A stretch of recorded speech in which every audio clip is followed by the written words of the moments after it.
Thank you for being here.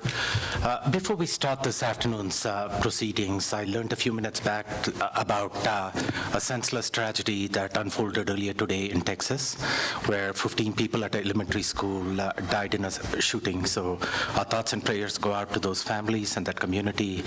That's kind of our worst nightmare as school administrators and Board of Education members. So could you join me in a moment of silence?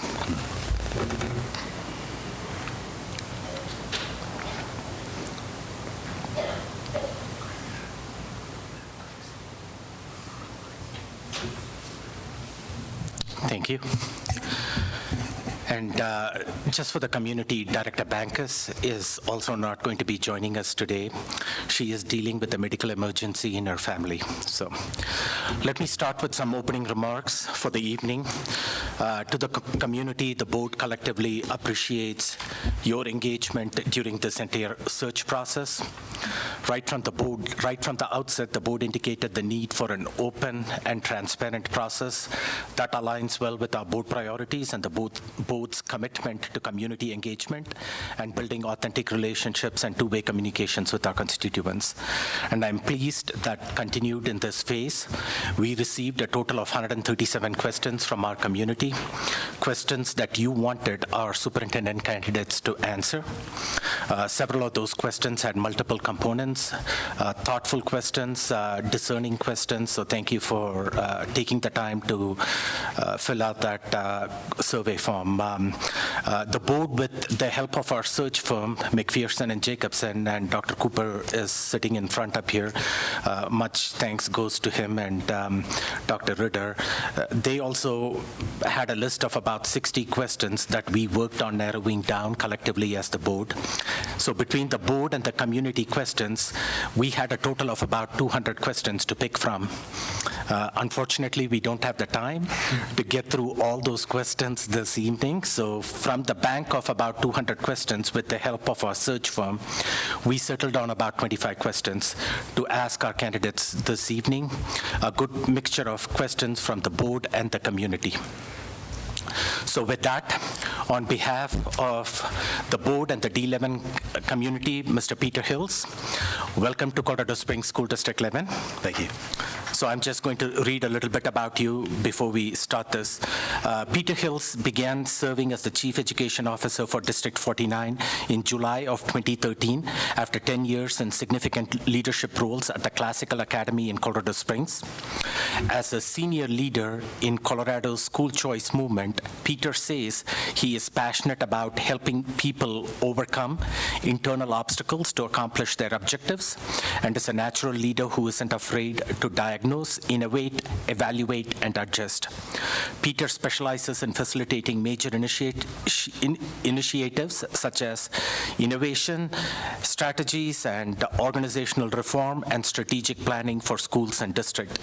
Believing that high-performing teams are the engines of innovation and productivity, Peter's focus is on modeling and fostering stellar team leadership, transformational facilitation, and inspirational communication of the team's progress. There was quite a handful out there. So, Mr. Hilts, the board is pleased that you are one of the top 3 candidates. Thank you. For the superintendent position and to host you the past couple of days. I hope you had an excellent and productive visit to our schools yesterday. The board appreciates you taking the time, interacting with our various stakeholder groups yesterday, staff, parents, community members, and students. Hopefully you got to learn a little bit more about the district through those interactions. So you heard in my initial introduction that we have about 25 questions. To be precise, we have a total of 24 questions. We have about 90 minutes to get through those 24 questions, and we'll stop around 5:30. I will provide reminders along the way as to the time that is remaining, and there is a clock on the wall up there too. We will see how many questions we get answered in that time. And if we have time in the end, we can open it up where you can address the board and ask the board some questions too. So you have roughly 3 to 4 minutes of answer time for each questions, but that's not set in stone. Some questions may need a longer response, and others a little shorter, so pace yourself accordingly. We do want you to certainly take the time to share all the information you think the board should consider as we make this critical decision. And the board will take rotations asking these questions. With that, let's get started. Mr. Hilts, the board has had the opportunity to review your application materials, watch your video responses, conduct a personal interview with you a couple of weeks back, and also hear from our search consultants. Having said that, this is your first time in front of the larger D11 community.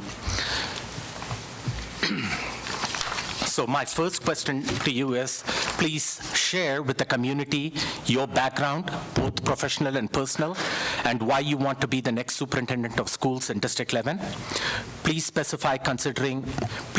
specifically consider highlighting things that may not be readily evident in your application file. And you have the question in front of you, too. I do. Yeah. Thank you. I appreciate that question, and I appreciate your recognition of the impact that a tragedy anywhere in K-12 has on all of us in K-12. That is so personally impactful that it makes me reflect on this very first question, because we come to this profession, we come to K-12 education from who we are personally. And so I am the son of a teacher. I was certain that I didn't want to be a teacher until my second year in college. I sort of humbled myself and said, okay, I'll do what Dad did. And from that moment on, I didn't really ever question that I was called to be a teacher. I did spend a little time in seminary, as I shared with you, because faith was very important in my family of origin, and so I explored ministry as a possibility, but a pastor professor at that seminary took me aside and he said, Peter, you are gifted and called to be an educator, and so you should go do that. And that was over 30 years ago. I'm so grateful for the wisdom that was there that put me back on the path of my true calling. And so this is who I was called to be. It's who I was gifted to be. And in that career, I've spent 10 years as a classroom teacher. I've been in a variety of conventional schools as well as magnet schools. I was employee 2 at the School for Environmental Studies, which is at the Minnesota Zoo in Apple Valley, Minnesota. Phenomenal magnet school for environmental studies and environmental science. I continued my career when I came to Colorado. I've worked in district level work as an IT director and then as a building leader. So the first third of my career approximately was as a classroom leader, a teacher, working in interdisciplinary settings. The second half was as a building leader. And what I found is that I really gravitate toward the innovative, the unconventional, the challenging. I crave impact. And so at every place along the way, you'll find me seeking out opportunities for impact. In the Pikes Peak region and in the city of Colorado Springs, this is the district with the greatest opportunity for impact because of what it has been through and because of the strengths that are here. The bones are great in District 11, and so I love the idea of the opportunity to lead in a district that has incredible upside. That was a lot of what attracted me to District 49 10 years ago. I've just gotten into my 10th year across powers. That was a district in real turmoil and in real trouble. And I was drawn to that because I knew people there, I knew some of their leadership, and I knew the systems and resources that they have. And so both personally and professionally, I am drawn to impact. I want to have significance. I'm not in seminary for ministry, but I'm in education. So I believe in preschool. I believe in elementary, middle, and high. I love higher ed and have participated there. This is what makes my heart beat, is education and the opportunity to leave a legacy of significance. Jason? Thank you. You had the opportunity to research District 11. What would you consider the strengths of the district, and what are the areas of improvement or systemic changes needed that present the best opportunities for success? So being a teacher, and even though I've spent a lot of my years as an administrator, I still have kind of a teacher's heart. And so I promised you last time we sat together that I had a visual aid that I was going to save for another time. And so I'm going to show that to you right now. Some people would say when you talk about the strengths of District 11, the strength of District 11 is our people and our community. And they'd be right, and they'd be seeing that facet. And I would agree with them. Dr. Cooper let you know that among all the districts where they've done a superintendent search, this is the community that had by far the most community engagement. I have that document, 196 pages. It's a medium-length novel, longer than some of the Harry Potter books, that this community spent their time investing in this process, and that is an incredible strength. So if somebody said the strength of our community is engagement, I think that they would be right. But somebody else might look at this and they might say the strength of our community, it's not engagement, it's diversity. That's the strength. And in fact, district documents say that exact thing, that it is our diversity that is our strength. And so I respect that. And I don't disagree with the person that says engagement, and I don't disagree with the person that says engagement. They're seeing the same reality, but they're seeing it from two different perspectives. And so when you ask about the strength, I want to listen to both of those perspectives, but I also know from being a teacher a long time, there might be a third element. And in fact, if you unpack it a little bit further, what you might find out as you go along is that there's a bunch of things that are all connected together. And I don't think any one of them is necessarily more important than the other. But just when you think you've figured it out and there's these 6 different interconnected things, you need a leader like me that will come along and say there's another dimension entirely. And we've got to be able to look at this thing from all different sides. And so I agree with the person who sees this and they look at it and say, you know what, I see that one thing. They're right. They're seeing the reality from their perspective. But the same thing holds true when you ask about what are the greatest challenges in the district. As I spent time yesterday with 4 different teams, I heard the word trust a lot, and I heard it asked about from different perspectives. Some people had a question of trust related to central administration. Some people had a question of trust related to the larger community or the future of our finances. They all saw different facets of the same challenge. So I would say that the strength of the community is multifaceted, but it's very much about engagement. The challenge of District 11 is the opposite side of that coin. It is disengagement. There is a significant sense, and it doesn't just happen with COVID, but it got exacerbated during COVID. There's a significant sense that the board is not connected well with the community, that central administration may not be connected well with support personnel or with the school leadership teams.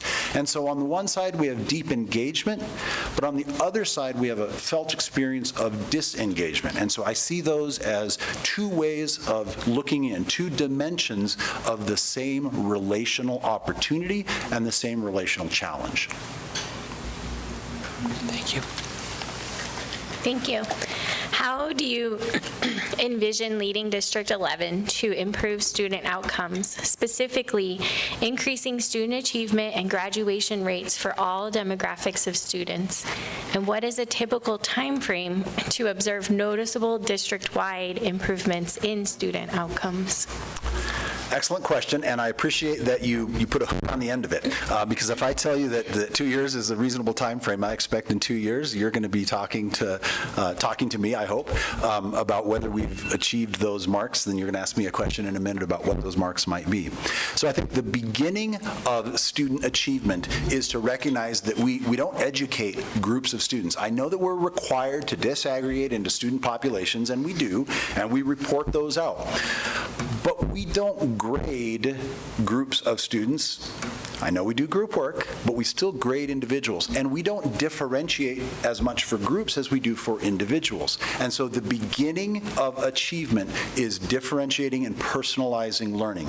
I share the story that when I came into District 49, we had a self-awareness problem in that district. And it was related to elementary literacy, specifically primary literacy, where most of our principals expressed pride in academic results that ranged from 50% of readers being proficient up to the low 70s, but everybody was proud no matter what their results were. So their pride was relational, but was not related to achievement. And so I asked our technology department to pull out the school pictures of all of those third graders that were not reading at grade level, because we know statistically that a student who is not reading at grade level by the end of grade 3 is at significantly higher risks of dropping out, of lower lifetime earnings, of not succeeding in higher education. And so that's a critical year where we have to intervene. And so we took all the pictures of the students in third grade. And you know, they're third graders. And so in their school pictures, they were smiling. But if they had known what those results meant, they wouldn't have been smiling. So I created a video. I had our principals watch that video. Later, I shared it with some of our interventionists and other literacy educators. And we took those data points and we made them personal, because you cannot be proud to send a student forward who isn't reading where they need to be. And so that is an example of creating a personalization for the educators, for the adults, that helps them be motivated, but it also helps them put academic achievement in its right context, which is personal. Now, we did not turn immediately. We had immediate growth in the first year, but it was really in the third year where we saw dramatic and significant improvement at reducing the numbers of our students who were well below benchmark on our progress monitoring assessments, reducing the numbers of students that are on had significant reading deficiencies. That is where, in the third year, where we really start to see significant movement. And that happens to be the year where the Colorado Department of Education identified District 49 as a leader in early literacy. They called out my leadership and the work of our incredible teams and said that we were turning things around. If you go and ask them now, they would say, and they don't just say it, they've granted us dollars, they've sent us, they've made us a promising practice identified district. They know that our beginning strategy of personalizing that took root after 3 years and really started to show improvement, that we have been able to sustain that. Obviously, our numbers and scores are flat the last couple of years because we didn't fully test, but I can tell you that a week ago, I sat with the D49 board and all of our literacy folks, and we had to give ourselves a standing ovation because of what we heard from the CDE consultant about our progress monitoring end-of-year results. They were fantastic. Our growth was well above the national average, not just above average, well above. And so that's an example, and it happens to match what I think is the core academic task, which is making sure our youngest learners can read well. Thank you, Mr. Hilts. Our next question is a community question. Increasing student enrollment in District 11 is paramount for our success. What will be your specific plan to accomplish this priority? So the specific plan is that we have to be extremely granular about understanding where enrollment is happening, what the patterns are, when the movement happens during the year. And so I've learned that we don't have really a centralized enrollment process, which means we don't have centralized enrollment data. It is acceptable, of course, that we have school-based and program-based enrollment data, but we don't have an efficient way of aggregating that so that we can identify patterns. So I would specifically want to do a deep data dig on where our enrollment patterns have trended downward, where they've been strong or stable, where we've grown. All three of those are going to be really critical.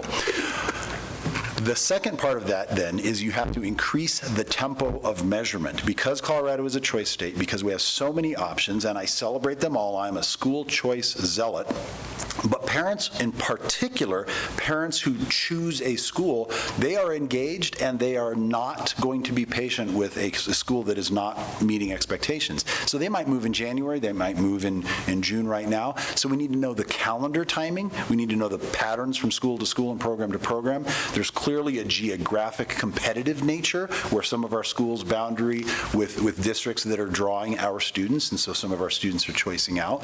So there's a lot of information that is already available to us, but even more that we need to get in and understand the timing of the patterns. That would be the beginning.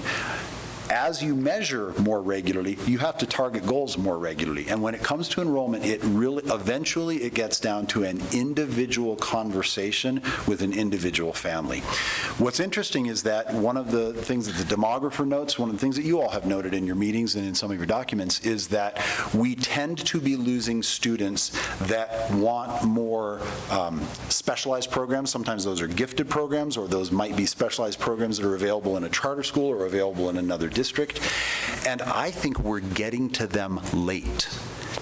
Timing is critical in enrollment. And so if we think we're going to convince an 8th grade student in April of 8th grade to come to one of our schools, we're way too late.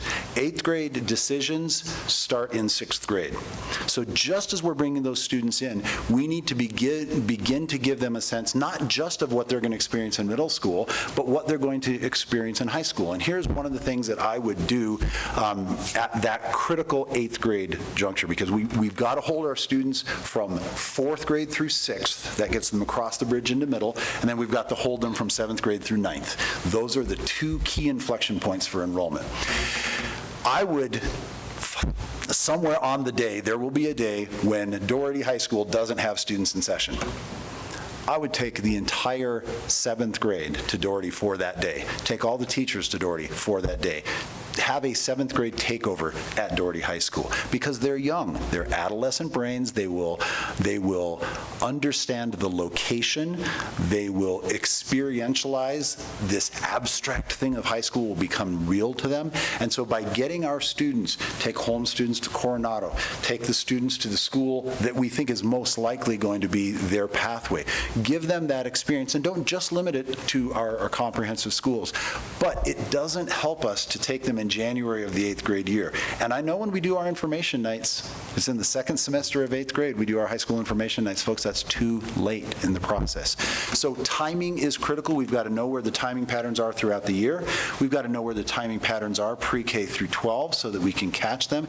And we've got to recognize that enrollment is fundamentally a relationship building exercise. It's not a number counting exercise. Thank you. This is another community question. How do you define equity, and how will you address equitable practices as the superintendent in D11? Please give specific examples. I'm going to give a specific personal example. One of the thrilling things, just one of the joys of my life is raising 6 children with my wife Tracy, who's here. And every time you see me glance her way, it's because I appreciate the grounding that family, and in particular my wife, has been for me. We have 6 kids. Some of them grew up in another country, I forget which ones, but I do know this: when they came to the States as 11 and 12 and 8 years old, they started in the middle of the public school system, and they went to schools in this community. Our oldest 2, although not twins, went to a school together.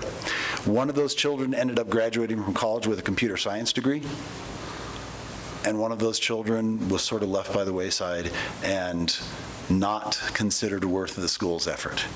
To me, that is a blatant example of inequity. And it didn't have anything to do with their origin or ethnicity, because they're brother and sister. What it had to do with was whether they matched what the school found important. And so to me, the definition of equity is a system that finds the value in every individual child. And one of the ways that you know that a system is not focused on equity is if it talks about collectives and groups and values collective identity as more important than individual identity.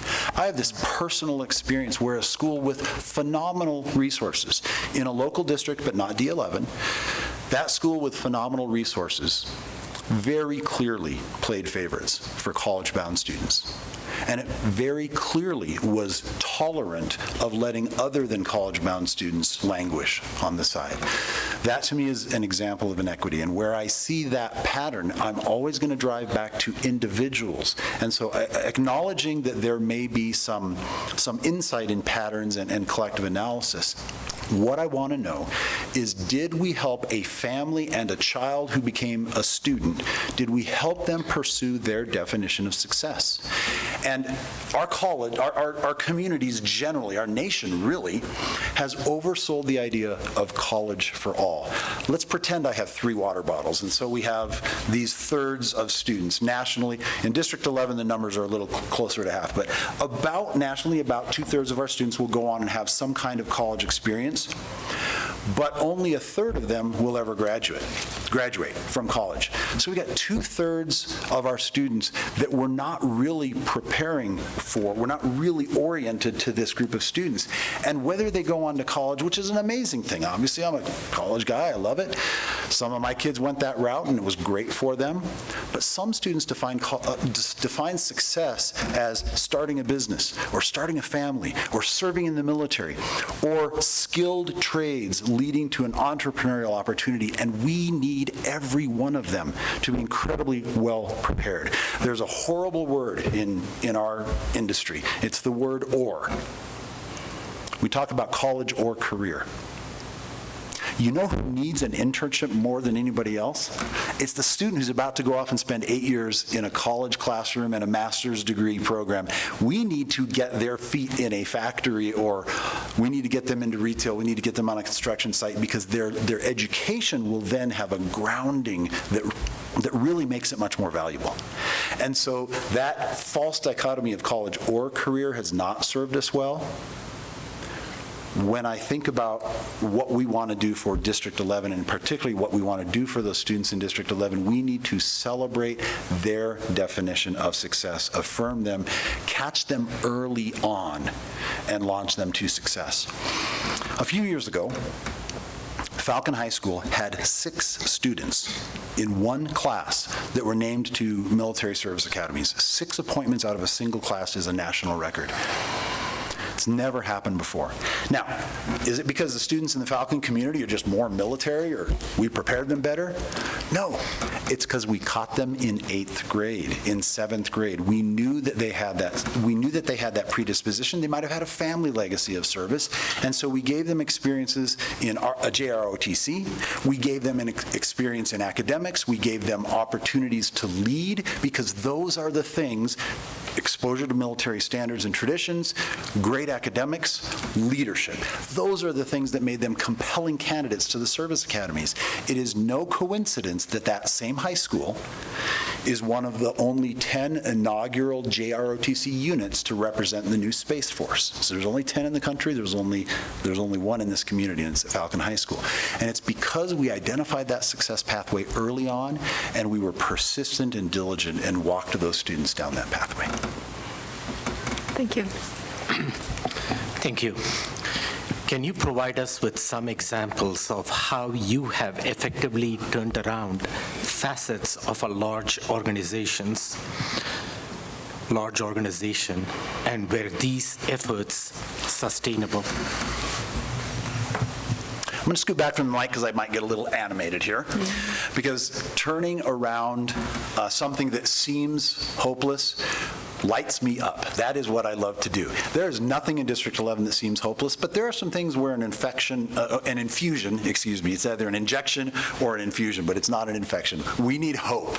We need an infusion of hope, and that really excites me. So I'm going to tell you that for 2 years as a consultant with District 49, this would have been in the years 2010, 11, 11, 12, I was working with a series of leaders. I was working with board members, and they were in deep division.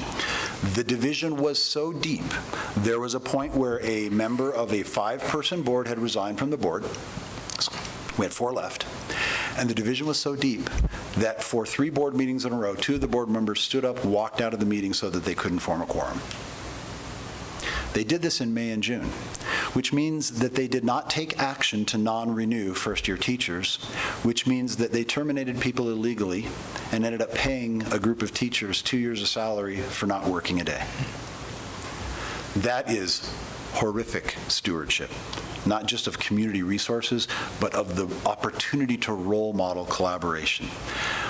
One of the reasons I'm so confident about joining you as a board is because I've experienced what an unhealthy, divided board looks like. So I joined that board. At the first meeting of that board, one of the members texted me during the board meeting and said, "I don't want you meeting with those other board members. Remember who your friends are." And in the time that I spent in that district, I've served 14 different board configurations. I've never had a multi-year contract. My job performance is my job security, and I keep coming back and I keep coming back because I'm willing to listen to every person, and I think that's an example of turning around governance executive dysfunction.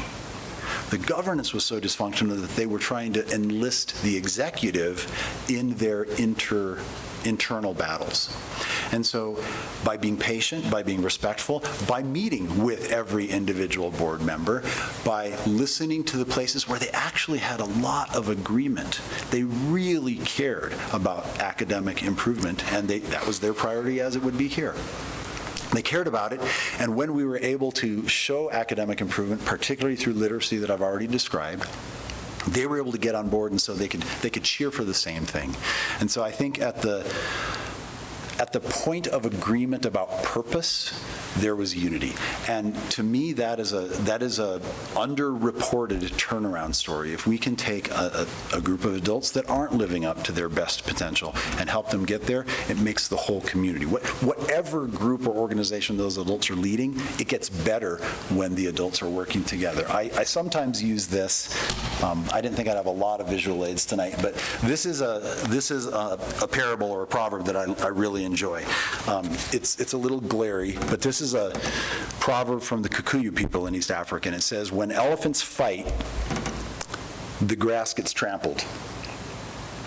So as I come into District 11, I would be looking for places where we've trampled some people a little bit. Is there a chance that maybe people in authority and central administration, perhaps on the board or in the larger community that have a voice, are they trampling on the hearts of our students, or are they trampling on the hearts of our staff? There is some wounding. There is some healing. And I think what I did across powers in District 49 is the same kind of thing that I would want to do here. That's an example of turning things around at the governance level. Let me talk about a very specific thing that we turned around that affected students and families. It used to be that we were selectively honest about student fees. What I mean by selectively honest is you could join the football team and you would pay the $250 football team fee, but then you had to pay $120, now it'd probably be $200 more for your helmet, and you had to buy those good shoes, and you had to maybe pick up some pads, and don't get me started on how much money it cost to be a competitive cheerleader, but it was 4 figures, not 3. And what we found is that there were families that were sort of enticed into the opportunity by what seemed to be a lower fee, and then they were priced out by the real fee. And so that is something that we had to turn around because it was an inequitable way of excluding students that didn't have means. So we actually, this is going to sound like a paradox, we actually increased the fees to get them closer to reality, and then we waived them for every student that was eligible for free and reduced lunch. So the board took it on that they were going to make sure that our activities were available to every student, regardless of whether they had family means to participate, because we know that those co-curricular activities are a key part of motivating students and keeping them engaged and of giving them life experiences and especially leadership opportunities that are going to serve them well. And how wrong it was of us to bait and switch some of our students and some of our families. And so we turned that around. It took a lot of persuasion and communication because it looked like we were actually charging more, but in reality, at the end of the day, it was a fixed price guarantee. And we never came back and charged for another bow or another traveling jersey or another pair of shoes.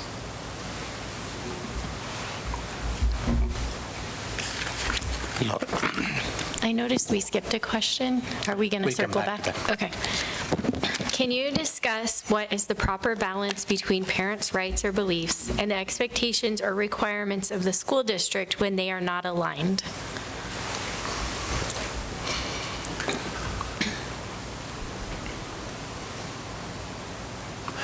schools operate downstream from the community. So I'm a social scientist. My undergrad is in political science, and I really believe in this concept called the social contract.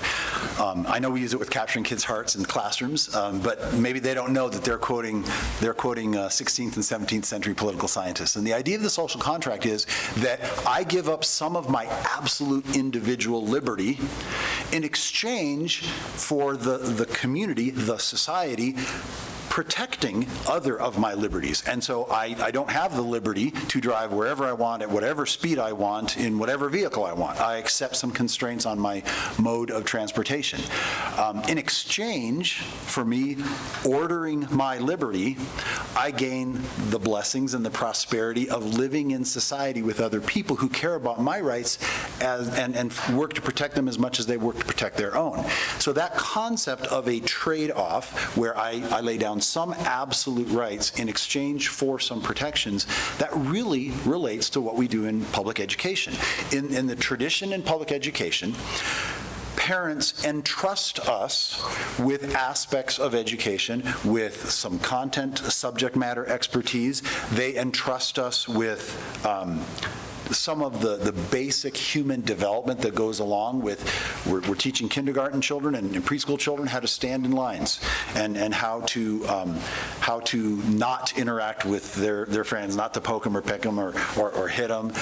So we're starting to teach them some kind of rudimentary character development. And parents know that we're doing that. Parents may remember that was done to them.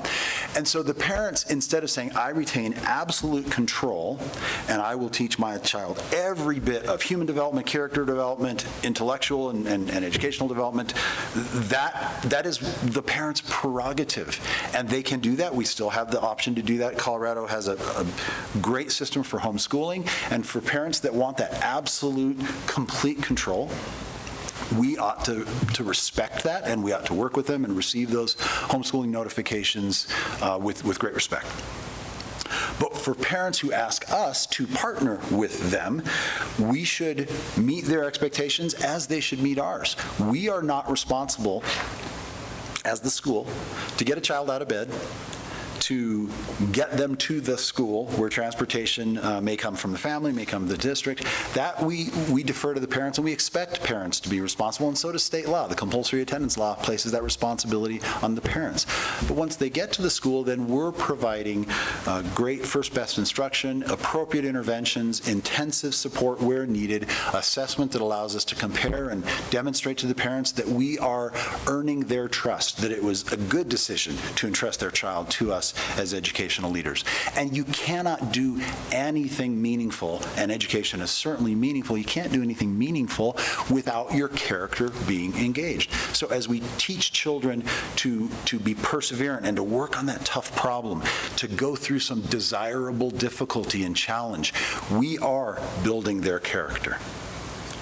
Where we will get in trouble as a school district, and especially as individual educators, is where we get disconnected from the educational purpose to which parents have agreed, and we deviate into a social purpose to which they have not agreed. And there is certainly a range or a spectrum of disagreement and a spectrum of agreement within our larger communities.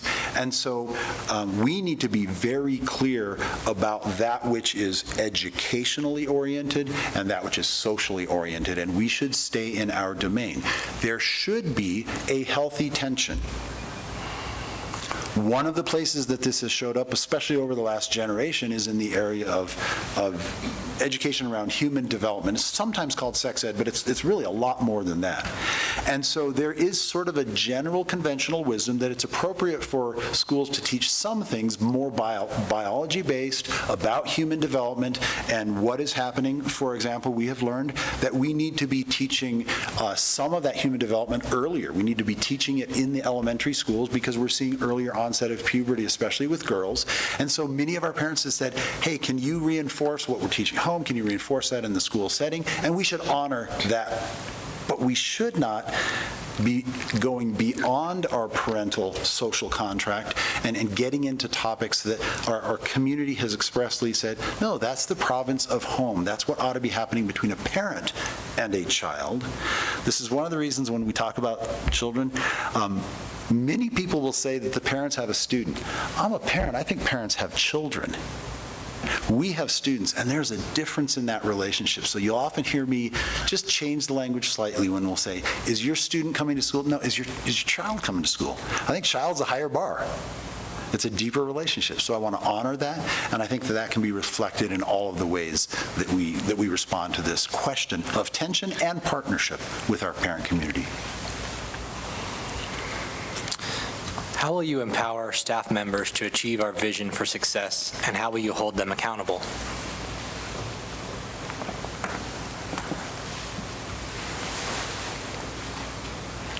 District 11 already has all the talent it needs to be a great district. I'm going to argue that District 11 already is a great district. Every business, church, nonprofit, every agency in this larger community depends on graduates from District 11. If this is really the most desirable city in the United States in which to live, it is largely because of the impact of this school district. This is a great school district. Every school district in southern Colorado, every single one, depends on graduates of District 11 to teach, to be administrators, to be in support roles. This district drives the excellence of this community. And I'm going to keep saying that because I think how you frame the excellence empowers people. I'm going to focus on individual excellence. One of the things that I appreciate greatly, and sometimes I'm a little frustrated, Deborah, about the great marketing in this district is that I have to compete against it for 20 years. And we do a really good job of promoting the district brand. I like the rebranding that's gone on. I love the logo. I love the imagery of that. The boldness of the red really resonates. All that is really good. But what I haven't seen as much from our marketing is an emphasis on individual schools, programs, and people. And I know that we sort of have this humbleness in education. We got rock stars in education, but we tend not to promote them. And I think it empowers people when you affirm their excellence. Let me give you a very specific example. Over the last 10 years, District 49 has had more Colorado Teacher of the Year finalists than any district in Colorado. 4 times as many as District 11. 5 times as many as District 20. Does District 49 have 5 times better teachers than our neighbors? I know my folks over there would want to say, yes, we do. But I know we don't. But when I came to District 49, I required every principal to nominate a Teacher of the Year every year. Now, that's a process. It's going on right now at the end of the year. So it's really easy for that process to get forgotten or dropped at the end of the year. So we made it a requirement. And I believe that by making it a requirement, I empowered principals to honor teachers. And as a result of that requirement, to which we held people accountable, we were nominating 20 to 25 teachers every single year, and most years, one of those teachers became a finalist. And so that's an example of strategic, intentional recognition of excellence. Recognition of excellence empowers people. Systematic timing holds people accountable. And that's an example where you put the two things together and you get great results. So that is a way that I would empower people. Sure, one other small little detail. We do a thing, each of the last 3 stops that I've had in my profession, I've instituted something called a Pro Day. A Pro Day is a workforce-controlled and workforce-accountable professional day. And it applies not just to our educators, but to every single employee of the district. So the way Pro Day works is we put a day on the calendar and we say, this is going to be the Pro Day. You can do whatever you need to do. If you need to work in your classroom, if you need to rearrange, reset, grade, if you need to breathe, if you need to sit and rediscover your why for education, you're a professional, you know what you need. If you need to get together with your grade level team or with the other visual and performing arts teacher or the other health and fitness teachers so you can coordinate across the district, you know what you need. But we also empower our teachers by saying, you know when you need it. So even if that pro day lands on the 1st of March, even if that's the date we put on the calendar, that's a non-contact day so that professionals can do the work they need to do, we have some professionals that take that pro day and they use it during spring break, because that's when the great exhibit is coming to the museum, or that's when or they might even go to 3 concerts as a team and learn about, they might go to concerts here in District 11 or down at the City Auditorium. And we honored and respected, empowered them to take control not just of the content of their professional learning, but of the timing of their professional learning and of the accountability of their professional learning. And here's what's paradoxical. By not holding them accountable in a systematic way, we still tracked it, we got greater participation, greater engagement, and far greater affirmation that this was relevant professional learning. So Pro Day is something that I would be very excited to bring to District 11.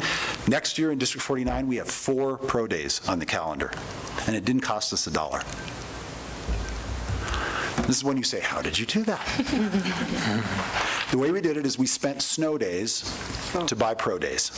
Now, there will come a year when we probably have to give back a snow day or give back a pro day if we have a bad season. That happens about 1 in every 7 years. But the other 6 of those years, our teachers will have had 4 different opportunities. Our paraprofessionals, our drivers, our administrators, they will have had 4 different moments during the year when they know that their employer believes in them and treats them like a professional.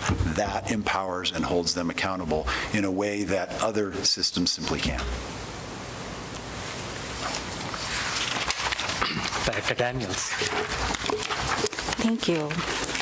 Like many school districts, District 11 is dealing with staffing shortages. What are some strategies or steps you will take to recruit and retain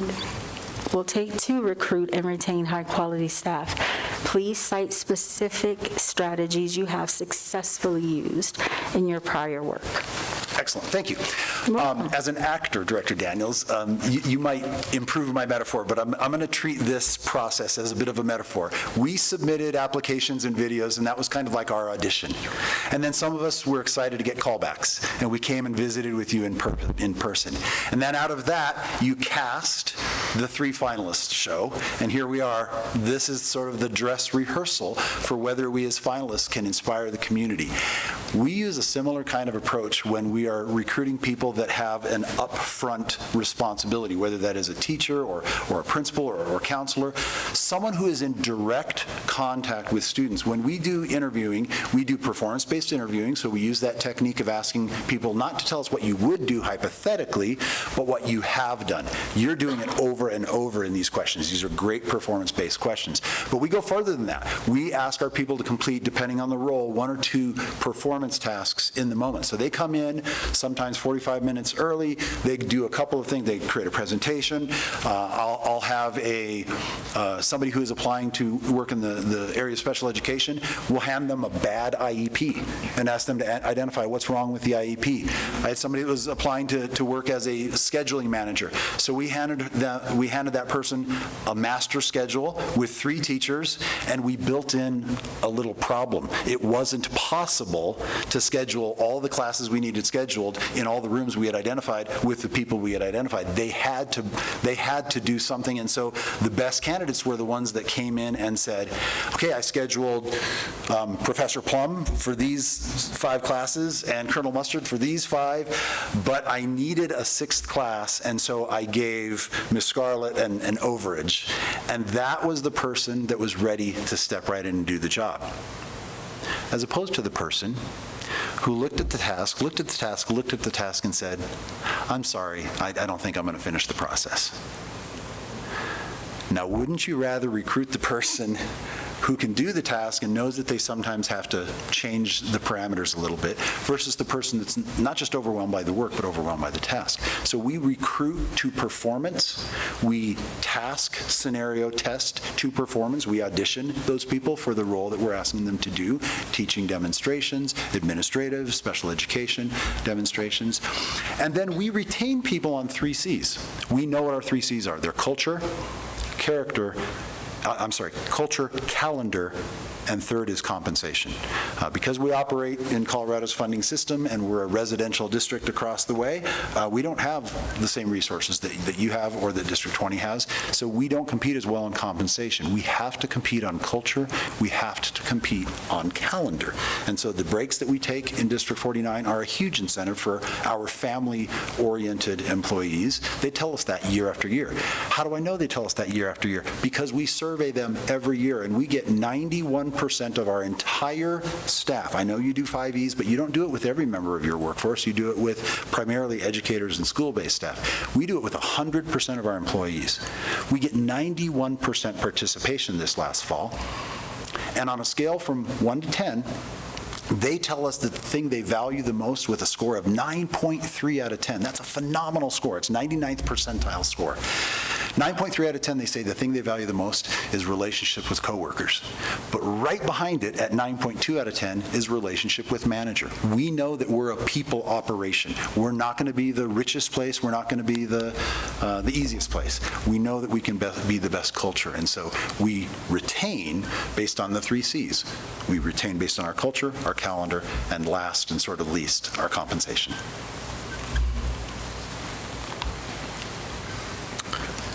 Dr. Loma, question number 11.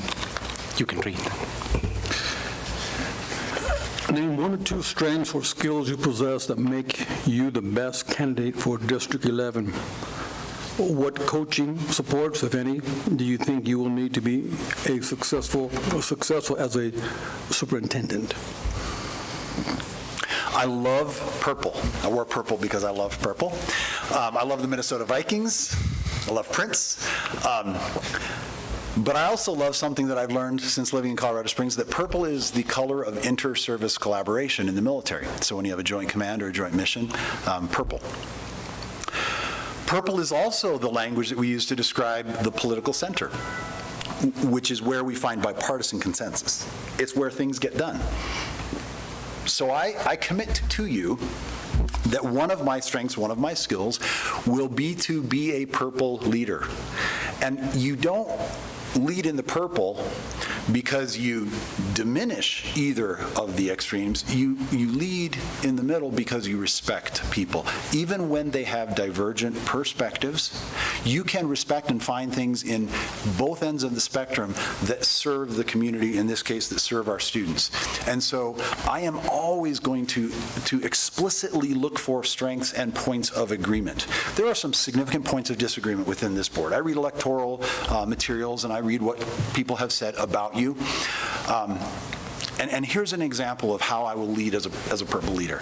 I was on a trip in Washington, D.C., and on a Sunday morning I visited a church, and the pastor there said, "People everywhere curse this city, but we're here as a church family to bless this city." And I feel the same way about you as a board, and this is how I lead from purple. I bless this board. I know there are people that bash you because of your assertive leadership, because you're leading from the perspectives that you represent in our community. But I bless you, and here's why. You as members of the board, and I've done as deep a dive as I can do on all of you. So Director Downs, you ought to be happy I like purple, because LSU. Right? That's right. Go Tigers.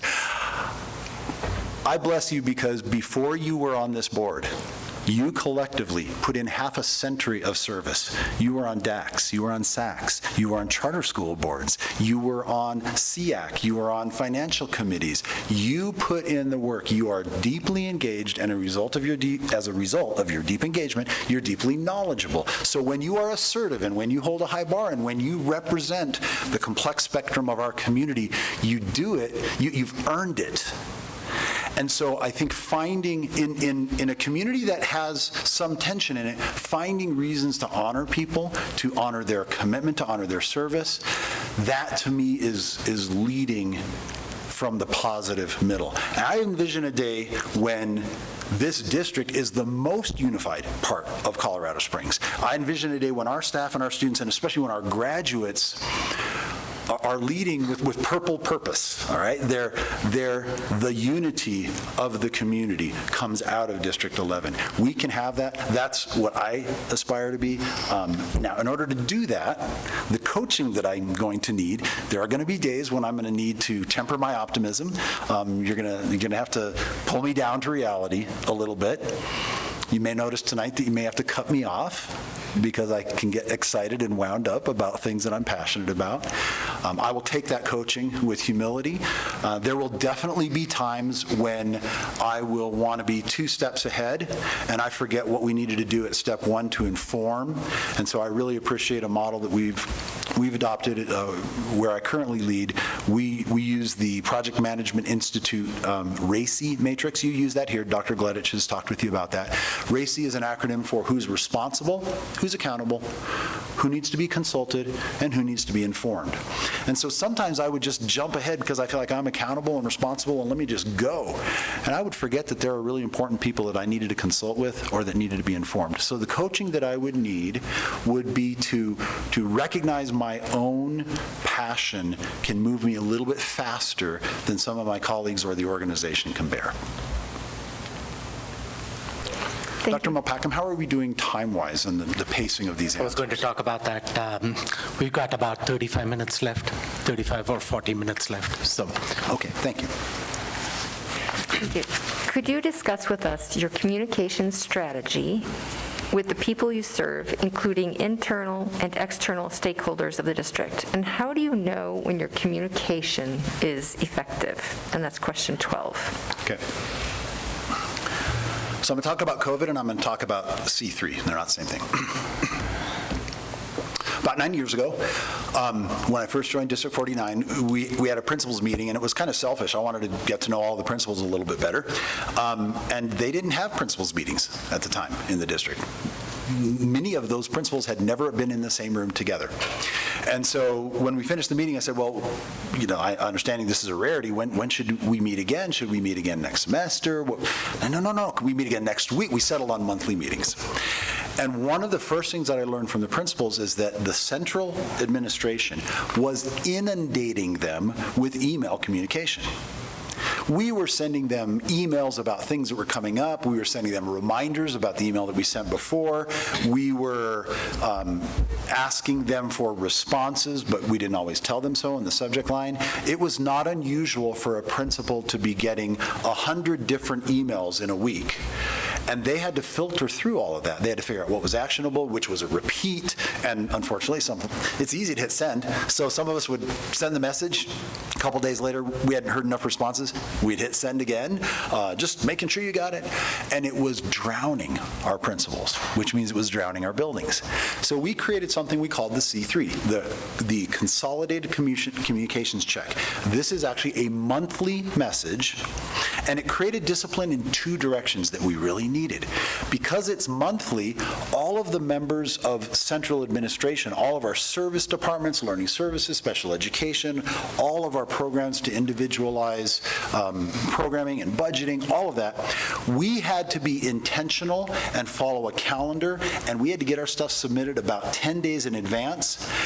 And on every submission that we made as central administration, we had to identify if it was an action item, was it an information item, was it an opportunity for some training or maybe a grant or some resource, or was it a change in policy? Because we change policies every month. We have a cycle of review and revision. So we had to tag it as one of those 4 categories. And then within the item, we had to do the RACI matrix. So if it was an action item, we had to say who was responsible, who was accountable, who was going to be consulted. We had to put a timeline on it, and it transformed the communication between central office and the principals because it made central office disciplined to get their things in on time and in a structured format. We actually created an online form that became an archive or a repository of all of this communication, and so you didn't have to search for your email. I know there was a grant, and I think the deadline's coming up. No, they could just go right back into their C3 repository. They could sort by opportunities and time, and they could find that thing. And so it really improved the efficiency of communication, and it improved the discipline. It held the central office responsible to be systematic and structured and intentional and purposeful. but it also created deep accountability for our principals. Because if it was an information item, our standing protocol is you are responsible for it 24 hours after you get it in the C3. And so all of our principals started scheduling about a 90-minute block the day after C3 came out so that they could read through that and know what they were expected to do and what they were accountable for. And so that's an example of internal communication, systemic leadership kinds of communications. Let me tell you a little bit about COVID. We knew that COVID was overwhelming us. We knew this early on in that really, really tough first year, the 2021 school year. And so we began a protocol pretty quickly of reporting weekly. I personally wrote a weekly update of over 1,000 words. By the time we got to the end of the school year, I too had written a small novel. We included what was going on in our schools. We included what was going on in the larger community. We provided links to changing guidance as it came out. But we also did videos, because 1,000 words a week is a lot to read, and it's dry, and it's somewhat repetitive with the graphs and everything. So I personally was involved in a dozen different videos, but other senior leaders were as well, because we wanted to put a face to our leadership decisions and our communication. We created a dashboard, as you did, that helped our community understand what was happening in our various schools and departments. And about 2 weeks ago, the Colorado School Public Relations Association, called COSPRA, got together and they awarded District 49 their highest recognition, the Medallion Award for Comprehensive Communications during COVID. We were the only district that was so awarded. And it was because we were systematic, we were intentional, and because we were so systematic and intentional, there came a day when we analyzed the impact of that first year, where we made a determination that some of our constraints, some of our regulatory efforts had become more harmful than the virus itself. And so we took a difficult but informed position. I articulated that and communicated that, and we held our ground. I really believe in our 16th president, who said, make sure your feet are in the right place and then stand firm. That was a controversial decision. There was no possibility of pleasing everybody in the community, but we picked the decision that was informed by our experience, and the result was 99.8% in-person learning through this school year, and 0 long-term debilitating medical outcomes for any of our students.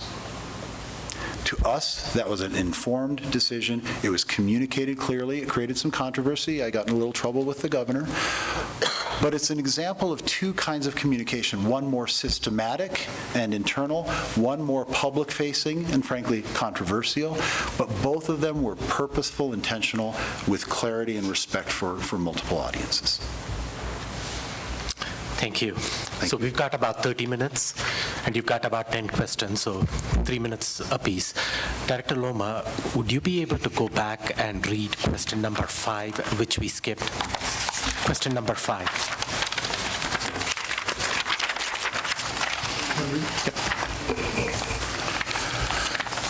What do you accept as evidence that teachers are effectively teaching and students are effectively learning? I think the most important outcome that we can track is growth. I'm not aware of any system where you have high growth that doesn't lead to high outcomes. There are systems that have high achievement levels that don't have high growth because perhaps they inherited students that were already high performing, or some other condition created high performance, but those students are sort of stuck there. Learning how to get better at learning is a critical skill. And so I think that the best evidence that I can look for, if I want to, I would rather have a teacher that grows students that start out really low performing and gets them to moderately performing versus a teacher that maintains a level of performance. I think this sort of relates to the biblical parable of the talents.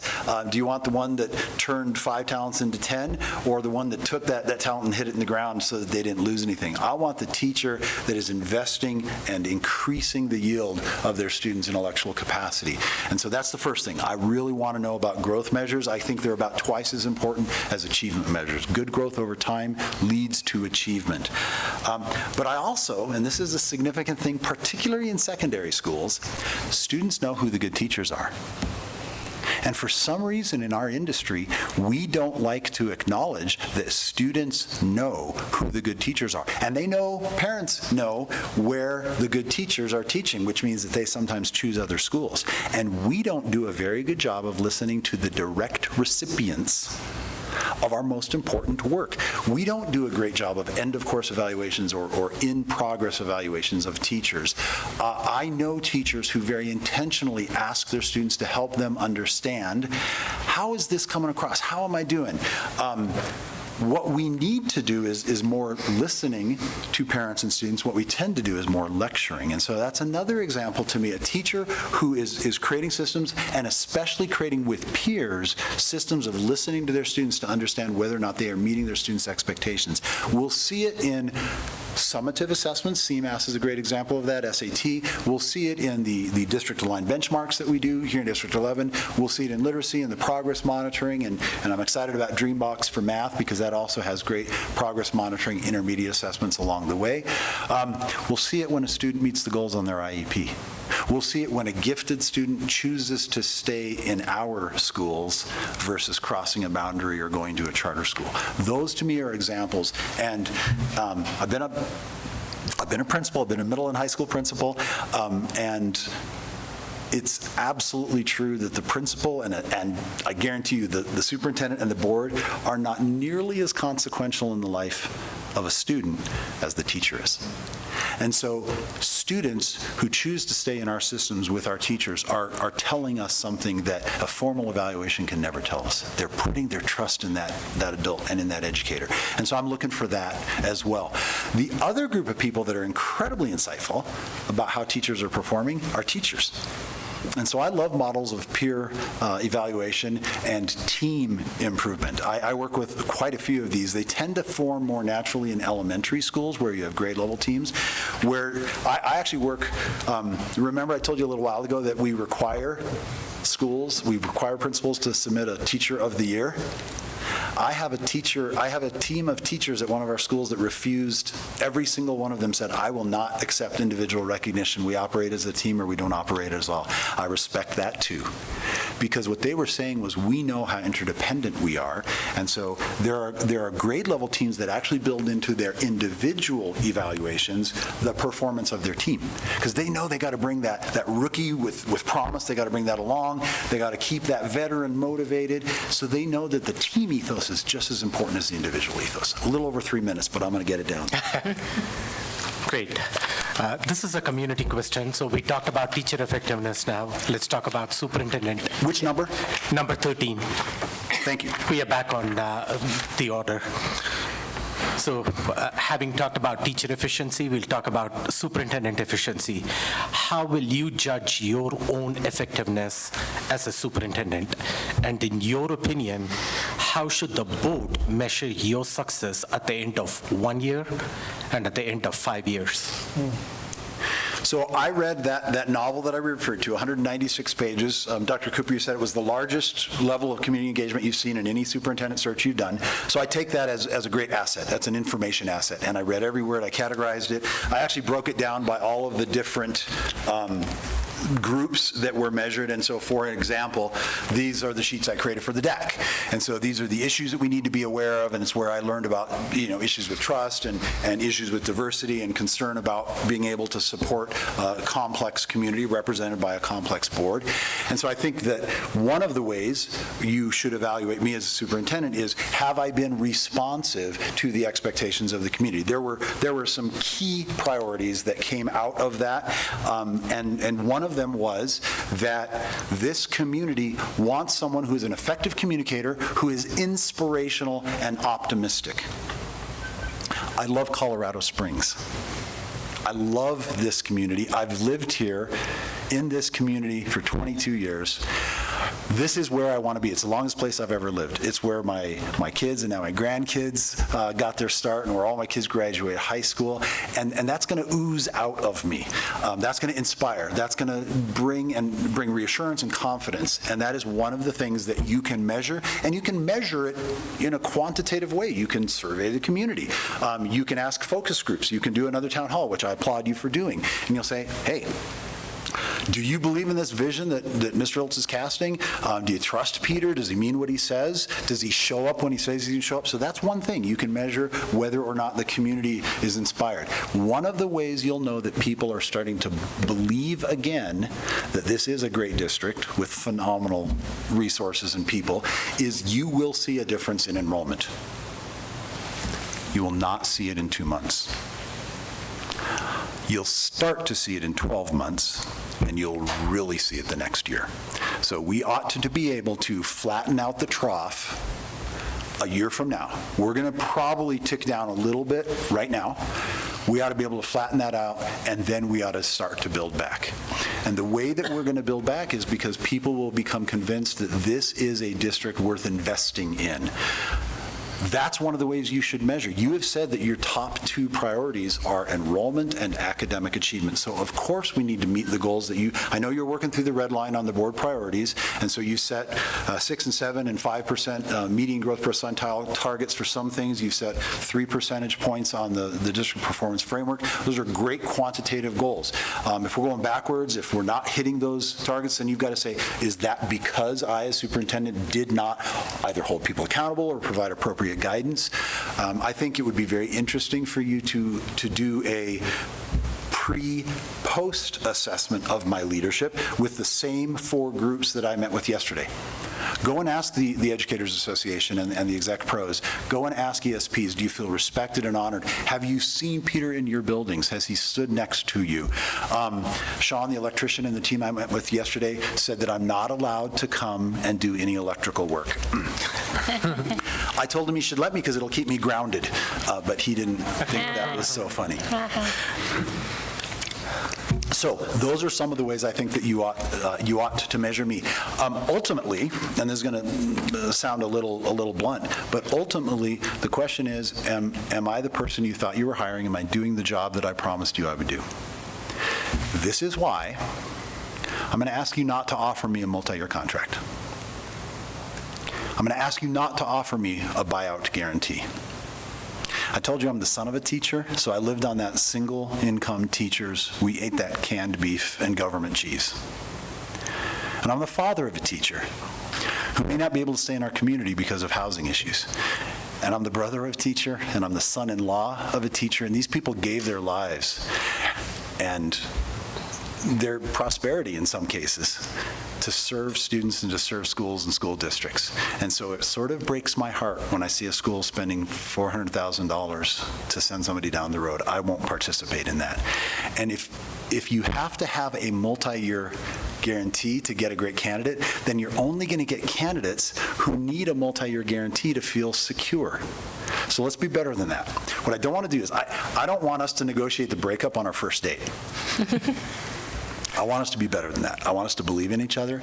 And so you're going to have an opportunity a year from now, or whatever is the appropriate timing, to say, you know what, he's worth another year. He's worth another year. I've worked 20 years in these kinds of leadership roles. I've never had a multi-year deal. My job performance should be my job security. And in the very unlikely event that I don't meet your expectations, I don't need a parting gift to accept your judgment and walk away. Thank you. Lauren. So this is another community question. Nationally, there has been debate about personal values and social issues in K-12 classroom lessons and discussions. What are your thoughts on the responsibility of public education in this aspect? Please elaborate with some examples.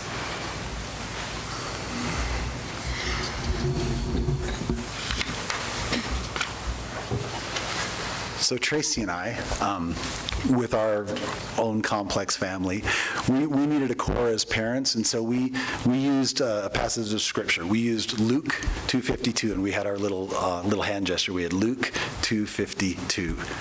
It's been a while since I've done it. that's the verse that is sometimes referred to as balanced life. It says that Jesus grew in wisdom and stature and in favor with God and favor with men. And so in our family system, we wanted our children to grow physically. We wanted them to grow intellectually. We wanted them to grow in their social relationships. That's in favor with man. We wanted them to grow in their spiritual relationships. But we were very clear that the school should support us in the physical, intellectual, and social development of our children, but we were responsible for the spiritual development of our children. And so I think understanding that we are an institution of public education, we are nonpartisan and secular, and that is appropriate. And where there are values in the community that are not consensus values, as a district, we ought to affirm those values that are appropriately secular. And so I've never, and I've been doing this for 20 years, I've never had anybody say, well, it's wrong to teach students to have grit and to be persistent and have a growth mindset and to apologize when they've been wrong, or to believe in themselves, or to try again, or to act with respect, to speak with integrity. I have never had anyone object to those, because those are core values. They're actually human values, even more so than they are American values, but they're certainly values of the American experience and of public education. And so I think when we camp out on those values that are not explicitly aligned with one part of our community, but that unify our community, we will not run into trouble. I've noticed in my brief tours yesterday, but in a lot of schools, in a lot of places you'll go in and you will see a poster that says integrity is doing the right thing when nobody is watching. You've probably seen those posters. I think integrity is doing the right thing when everybody's watching. Because sometimes you have to do the difficult thing that's unpopular because it's right. And sometimes you have to do the right thing even if it's popular. You still have to do the right thing even though people will say, well, you're just doing that. And those decisions to do the right thing, those have to be grounded in values. And so I think I really appreciate the way that Capturing Kids' Hearts in particular helps to bring together values. This is one of the first things that I did when I came to District 49. I facilitated a process. We pulled down 80 social contracts, because we're a big Capturing Kids' Hearts district over there. Right? We pulled in 80 documents, social contracts, from classrooms, from workrooms, from the divisions and departments. We did a linguistic frequency analysis, and we came up with 8 district values. So we talked about care and trust, responsibility and respect. That's how we treat each other. We talked about teamwork and purpose, learning and innovation. That's how we treat our work. And nobody has ever challenged any of those values. And so that's how I would answer this question, is stay to the values that unify the community and defer back to families and community settings for the values that are unique to some of the community. Thank you. Director Daniels. Thank you. As our superintendent, what steps would you take to gain a better understanding of the school district and community, and how can you be a positive ambassador for our school district? I love to listen. It was really hard for me yesterday going around to the 14s that I met with, because I wasn't allowed to ask questions and then listen, because that's what I love to do. I spend almost 400 hours a year in direct connection with somebody on a front line. And so I know that there's a natural tendency to talk about organizations using top-down language. We talk about hierarchical organizations from the top, and it came, right? I'm very intentional about talking about back to front. I'm the furthest back person that I can be. People that are closer to the students and to the families, they're the ones that make a difference in the life of a child, in the life of a parent. And so I'm very cognizant that I should be backstage, and I should honor the people that are on stage, that are out there doing the work. But one of the ways you honor them is you go to them. And so 2 weeks ago, I was at Springs Ranch Elementary. I showed up as we were starting to unpack the cooler and make hot ham and cheese. When you make hot ham and cheese for 600 students in 12 shifts, you are busy, busy, busy. I was tired at the end of the day, and I was scrubbing pots and pans. They were really excited to have an extra hand there because I could refill the sporks. I have big hands, and I could put all the sporks in the container for them.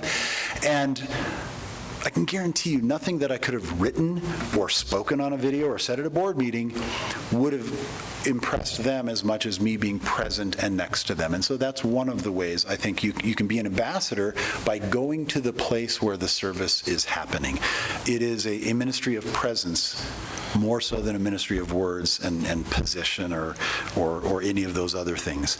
And so that's one of the things, is presence. It's why in my video to you, I promised you that I would spend 5 out of my first 90 days in a frontline setting. I'll go sweep, I'll go mop, I'll be a substitute teacher, I'll clean out a bus. Don't let me try and balance the books. That's not my skill set. And I guess I can't do electrical, but there's a lot of things I can do. Right now, I can cut up trees that have been blowing down for the last few days. I will learn just so much by being there, present in the work of the district with the people of the district. So that'll be a big part of it. And it's actually part of the answer about how you are a positive ambassador, because when you've been in those places, then you can talk about those people. And those are the stories that will inspire people and give them confidence. They're not going to be confident in our frankly, professional marketing or in the fine, refined words at a board meeting, but they're going to be confident as they connect with people in the district and know that they can trust them. And so that's the combination that I would use to answer that question. Jason. Describe your beliefs about student discipline, and how do you balance addressing student behavior issues in the classroom with the maintenance of an effective instructional environment? This is a really tough one, and it's gotten harder over the last couple of years, right? I was cautious about using this until I heard a lot of people starting to use the term that some of our students have gone feral. And in ecology or biology, feral animal is one that was formerly domesticated and has returned to the wild. And when they come back, they forget how to be domesticated. They forget how to school, or they forget how to student. We sort of have been saying this about students, but it's been true of adults as well. So one of the things that we have learned is that inconsistency kills us. So we've got to have consistent expectations, not just for our students, but for our adults, not just for our staff, but for our parents and other community members. So consistent norms and expectations are critical. But here's a little piece of insight. We don't have a good model in public education for de-escalation. About 15 years ago, maybe a little bit longer, law enforcement in this country learned that high-speed pursuits were bad policy. 60% or so of high-speed pursuits start with a traffic stop. You pull somebody over, then they take off, and the law enforcement officer, the police officer, the sheriff, the trooper chases them. And high-speed pursuits kill people. They kill officers, they kill suspects, they kill innocents. And so this analysis showed us that if we would de-escalate and break off the pursuit, we would still be able to arrest that person the next day. We pulled them over, we know who they are, we got their license plate. The next day, maybe they're not as scared. Maybe somebody in their life has talked them down and they've turned themselves in. Maybe they were intoxicated. We de-adrenalize, we depressurize the solution. We keep the same level of public safety without all of the risks. And as a teacher, I was trained in an escalation model. All of us were. So let's pretend Director Ott was misbehaving in some way. I'm supposed to notice it but not say anything and not even really look at her. That's the lowest level. And she's supposed to psychically perceive that I noticed it, and that'll change her behavior, but it never does. So then I'm supposed to escalate. I'm supposed to walk a little bit closer. We call that proxemics, to feel scientific, and that's supposed to make a difference. Then I'm supposed to observe her behavior to her and say, I asked you to use the blue pen and you're using the red pen. And then she continues to use the red pen. I'm supposed to say, you're not allowed to use the red pen. And then I'm supposed to sanction her by taking the pen or moving her somewhere else or suspending her or expelling. That's an escalation model. And one of the things we learned in COVID is escalation leads to violence. It leads to not always personal violence, but violent outbursts. Escalation didn't work in some cases, whereas de-escalation does. We've had numerous situations where the kid will say something really vulgar or profane. They'll drop an F-bomb or say something just gross. And the adult walks away. And that student follows them 60 seconds later and says, I'm sorry. I don't mean that. That wasn't me. Now, that is not the right tool or tactic in every situation, but it's one of them. It ought to be in our toolkit, and right now it's not. We need structured, appropriate escalation to hold students accountable in a consistent way, but we also need de-escalation. And one of the big reasons that we need de-escalation is because adult to adult, we don't have an authority relationship, and so we can't pull rank when an adult is escalated. So we better have a different strategy. So those are two approaches. One is consistency, and the other is adding a de-escalation strategy to our toolkit. Director Loma. Please give us an example of a plan that you implemented that did not turn out as you anticipated. What did you learn from this experience?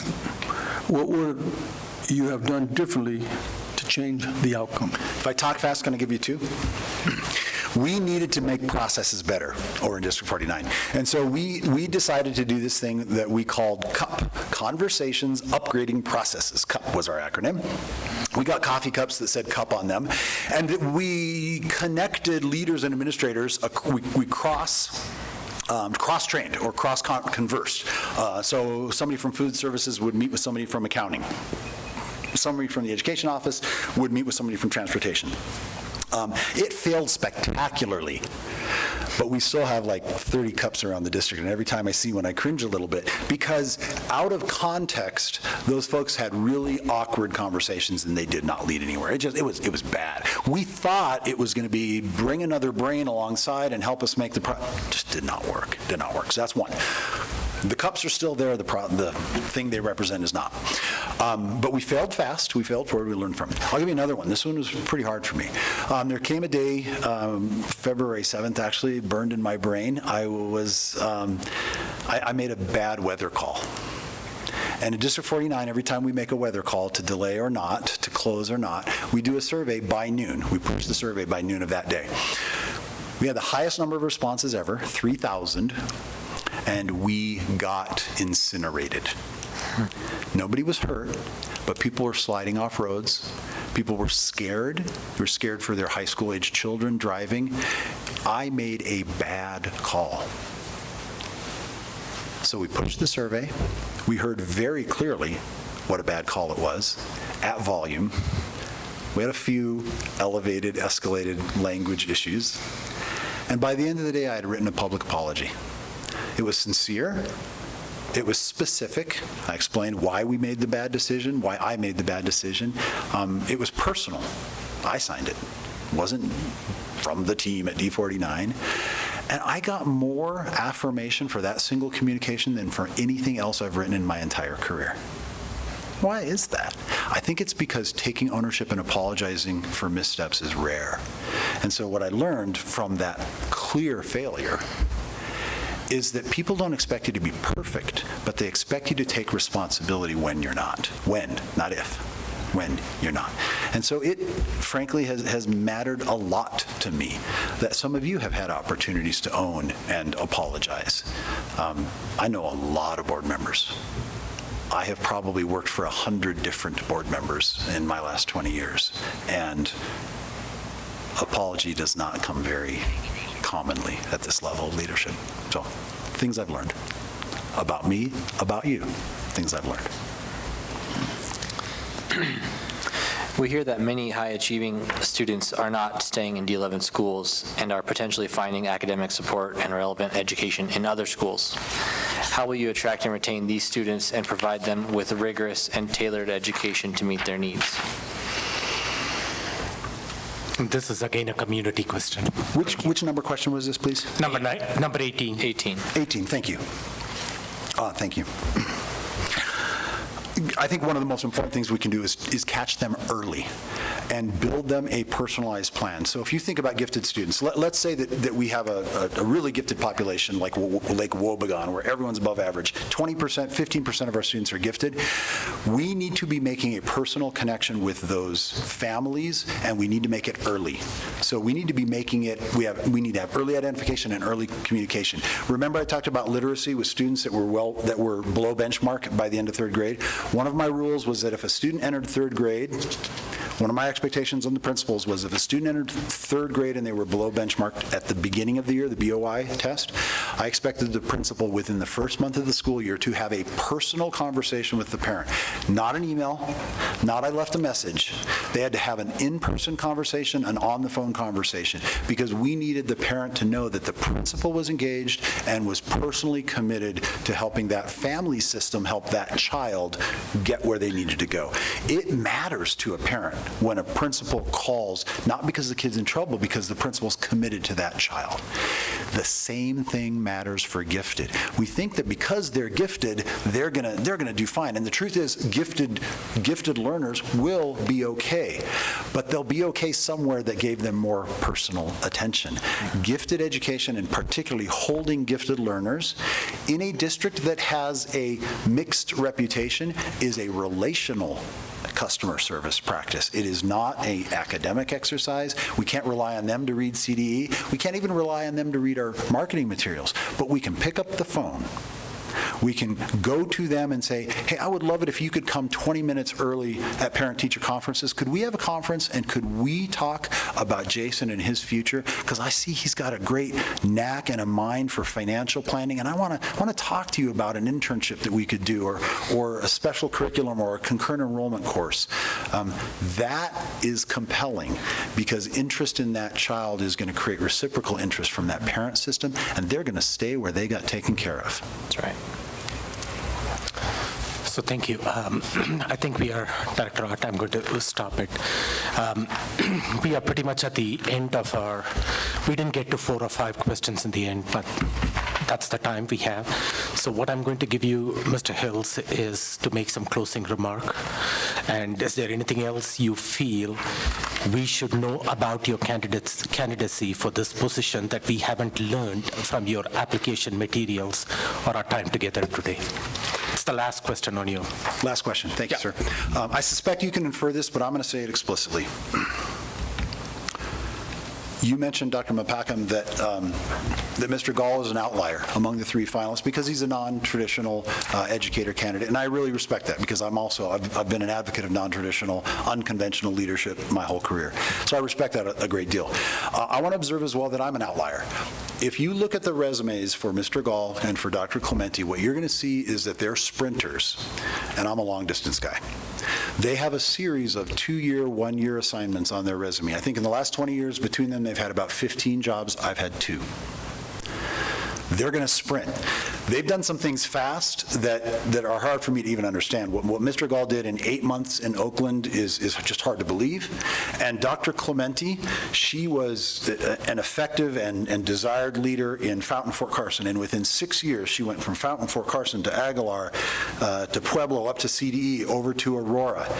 And got a doctorate in there. I'm not going to match that pace. I'm a long-distance guy. I'm literally a long-distance runner. I've done the Pikes Peak Ascent a couple of times. I'm a half-marathon, 10-miler kind of guy. I'm a slow, long-distance runner. And when it comes to my career, I'm a long-distance guy, too. And so I want you to know with certainty, I'm not going to sprint away 2 years from now after the next election. I'm here for the long haul. I've been here 20 years. I'm going to be here. And I want the community to understand that. My track record is clear. 10 years in District 196 in Minnesota, 10 years in District 20, 10 years I'm just in my 10th year now in District 49.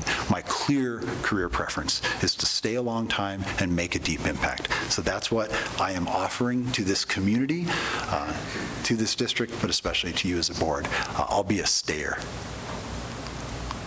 Thank you.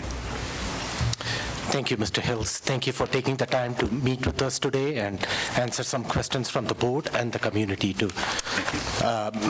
We will.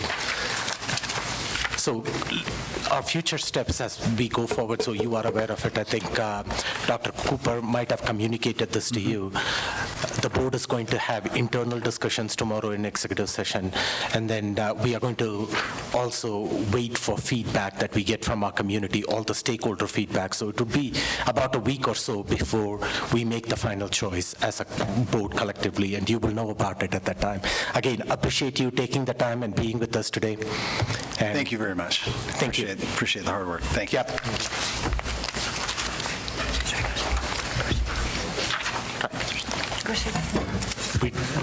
We'll meet again at 6 o'clock. Thank you. With our next candidate.